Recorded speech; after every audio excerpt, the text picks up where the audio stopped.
Highway পুলিশের বগুড়া রিজিয়নের সম্মানিত police super, যিনি অতিরিক্ত ডিআইজি পদে পদোন্নতিপ্রাপ্ত মোহাম্মদ শহীদুল্লাহ স্যার, মঞ্চ উপবিষ্ট আমার সহকর্মী ওসি হাটিকুমরুল হাইওয়ে থানা, মঞ্চে উপবিষ্ট শ্রমিক সংগঠনের নেতৃবৃন্দ, মালিক সংগঠনের নেতৃবৃন্দ, রাজনৈতিক নেতৃবৃন্দ, সাংবাদিকবৃন্দ, সুধীমণ্ডলী, আসসালামু আলাইকুম।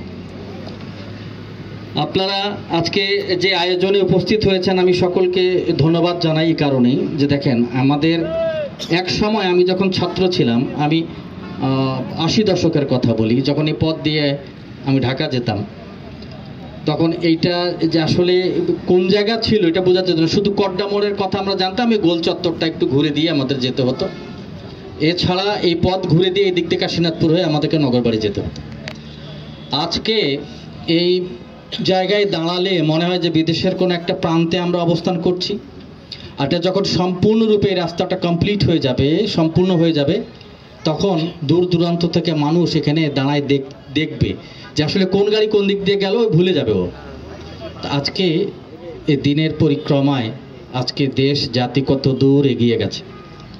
আজকে আপনারা সৌভাগ্যবান যে এত সুন্দর একটি জায়গায় আপনাদের অবস্থান, আপনাদের জন্ম।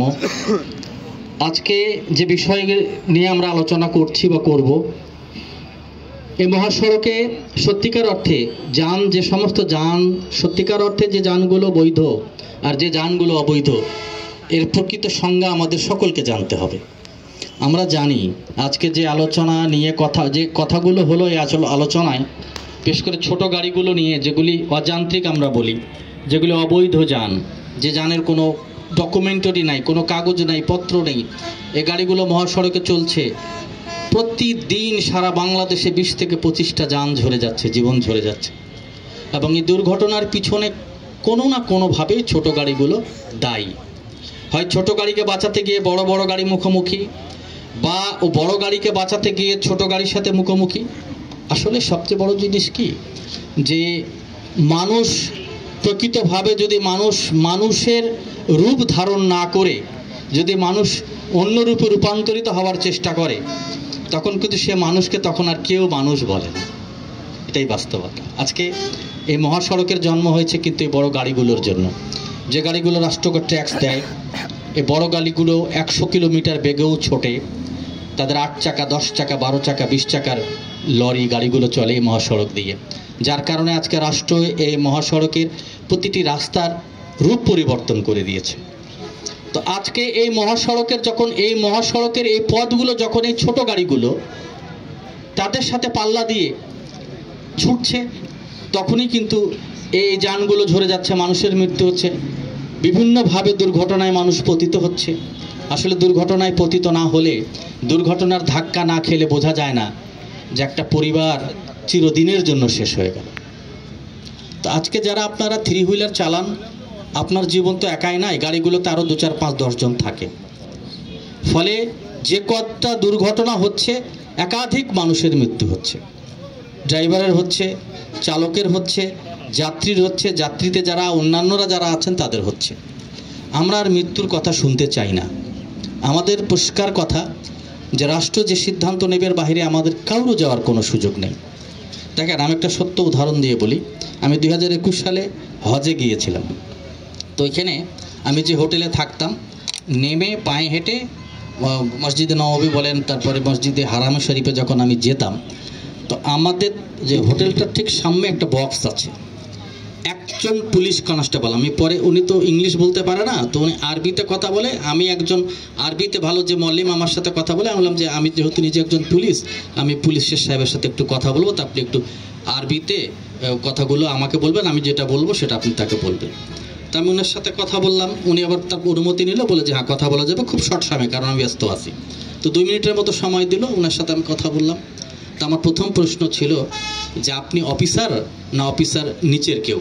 তো উনি বললো যে না, আমি সর্বনিম্ন পদের একজন কর্মচারী। তাহলে আমাদের বাংলাদেশের কনস্টেবল র্যাঙ্কের মানুষ। তা আমি ওনাকে প্রশ্ন করলাম যে এখানে কোনো অফিসার আসে না? তো উনি বললো যে মাঝে মধ্যে আমাদের অফিসার ভিজিটে আসে। তো উনি বলল যে আমি নিজেই একজন অফিসার, আমি নিজেই একজন কনস্টেবল, আমি নিজেই ড্রাইভার, আমি নিজেই ওয়্যারলেস অপারেটর, আমি নিজেই সব কিছু। তাহলে যে লক্ষ লক্ষ মানুষকে আপনি একাই কন্ট্রোল করতেছেন, তো উনি আমাকে প্রতি উত্তরে বলেছেন আমি কন্ট্রোল করি না, জনগণ নিজেই কন্ট্রোল হয়। এখানকার মানুষকে কিছু বলতে না, খালি আমি বৃদ্ধা আঙ্গুল দেখাই, ও বুঝে ফেলে যে আমার গাড়ির কাগজ দেখতে চাচ্ছি। কাগজ নাই, ইশারা দেয়, ইউটার্ন হয়ে চলে যায়। ও কোনোদিন প্রশ্ন করে না আমাকে, আপনি কেন আমাকে দাঁড় করলেন, কেন আপনি আমাকে রাজনৈতিক নেতার ভয় দেখালেন, আপনি কেন নিজেকে ভাবলেন যে ভাই আমি অমুক, আমি অমুকের অমুক। আচ্ছা, এই ধরনের কোনো প্রশ্নের মুখোমুখি আপনি হয়েছেন? আচ্ছা না, আমি কোনোদিন হইনি। এইটা বিবেক। আমরা আজকে যে প্রশ্নগুলো নিয়ে অনেক কথা বলছি, মেইন বিষয়টা হলো যে মহাশয়, আচ্ছা যার যেখানে অবস্থান আমরা ঠিক তাকে সে জায়গায় যদি রাখতে না পারি, তাহলে কখনোই কোনো কিছুর শৃঙ্খলা ফিরে আসবে না। একজন শিক্ষক যদি তার স্টেজে এসে যদি বক্তব্য দিয়ে ছাত্রছাত্রীকে যদি আকৃষ্ট করতে না পারে, তাহলে ওই শিক্ষক কখনোই কোনো ছাত্রছাত্রীকে সুশিক্ষা দিতে পারবে না। ঠিক তেমনি যার যেটা স্কিল, যার যেটা পথ, যার যেখানে অবস্থান, সেটাকে যদি আমরা মেনে চলি, আমার বিশ্বাস মহাসড়ক নিরাপদ থাকবে, শৃঙ্খলাবোধ সজাগ থাকবে, অটুট থাকবে। আমরা এই কথাটাই বলতে এসেছি। আজকে আপনাদের অনেক কথা আমরা শুনেছি, অনেক কষ্টের কথা শুনেছি, আপনাদের সাথে আমরা একমত। আমরা চাই না এই যারা গরিব খেটে খাওয়া মানুষগুলো যে কোনোভাবেই নির্যাতিত হোক বা না হোক, এই পর্যায়ে যেন তারা না পড়ে। আমাদের এটাই চিন্তা। কিন্তু মূল বিষয়টা হলো যে রাষ্ট্র, প্রেস, সাংবাদিক, সারা বাংলাদেশের মানুষ যখন এই পথ দিয়ে যায়, হাজার হাজার প্রতিদিন গাড়ি ঘোড়াতে মানুষ, লক্ষ লক্ষ মানুষ ঢাকা যায় এবং আসে, তারা যখন পথ দিয়ে যায় আর যখন দেখে যে 3 হুইলার একটা হানিফ পরিবহন, মানিক পরিবহন, এই ধরনের যে সমস্ত বড় বড় পরিবহনগুলোকে যখন টেক্কা দিয়ে সামনে যাওয়ার চেষ্টা করে, তখন কিন্তু এই মানুষ গাড়ির ভিতর থেকে কাছে শালা পুলিশ পয়সা খায়, গাড়ি ছেড়ে দিতে, দেখো গাড়ি কিভাবে তাকে ধাওয়া দিয়ে নিয়ে যাচ্ছে। দেখেন, আপনার ভালো করতে গিয়ে আমি হলাম ঘুষখোর। ভাববার বিষয় কথাগুলো। আমাদের বলার উদ্দেশ্য হলো যে রাষ্ট্র আপনাদের মহাসড়ক করে দিচ্ছে। দেখেন, এই মহাসড়কগুলো 2 লেন, 4 লেন, 6 লেন পর্যন্ত হচ্ছে, 6 লেন বিশিষ্ট গাড়ি হচ্ছে। তার পাশাপাশি আপনাদেরকে সার্ভিস লেন দিচ্ছে।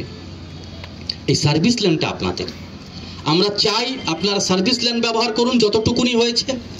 এই সার্ভিস লেনে যদি আমার কোনো পুলিশ আপনাদের গাড়িতে হাত দেয় বা কোনো মামলা দেয়, এর দায়ভার আমরা নেব, আমি আর আমার স্পিসার নেব।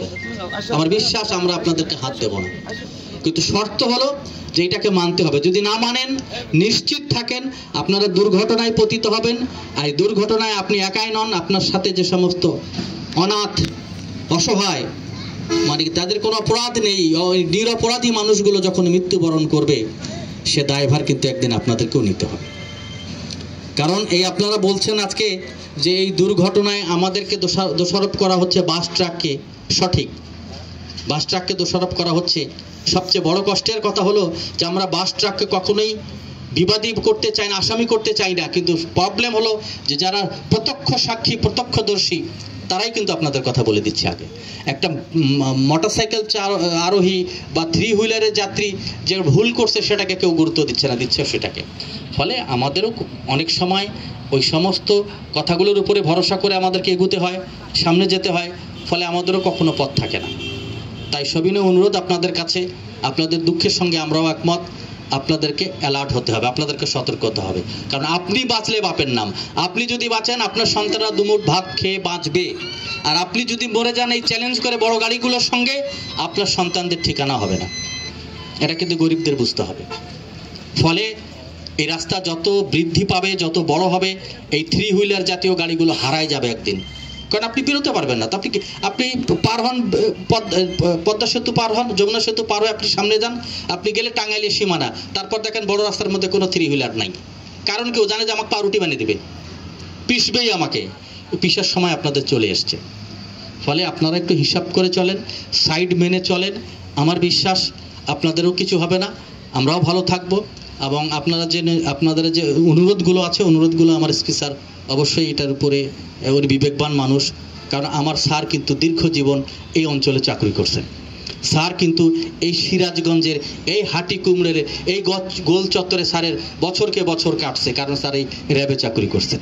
দীর্ঘ সময় র্যাবে স্যার ছিলেন, বগুড়া রিজিয়নের পুলিশ সুপার দীর্ঘদিন ছিলেন। ফলে এই অঞ্চলটা স্যারের একেবারে নখদর্পণে, কে কি করে কে কি করে না, কে কোন পথ দিয়ে যায়, কে ভালো কে মন্দ, স্যারের কাছে কিন্তু এগুলি সব নোট আছে। অনুরোধ, আমরা আইনকে মানি, আইনের প্রতি শ্রদ্ধাশীল হই। আমি হজের একটা উদাহরণ দিয়ে বললাম, একজন পুলিশ কনস্টেবল 10 লক্ষের জন্য যথেষ্ট, আর আমাদের 10,000 পুলিশ 10 লক্ষের জন্য যথেষ্ট না। এই কারণেই বুঝতে হবে যে আমরা আমাদের নিয়মগুলোর ভিতরে প্রবেশ করি, সব ঠিক হয়ে যাবে, কোনো কিছুই থাকবে না।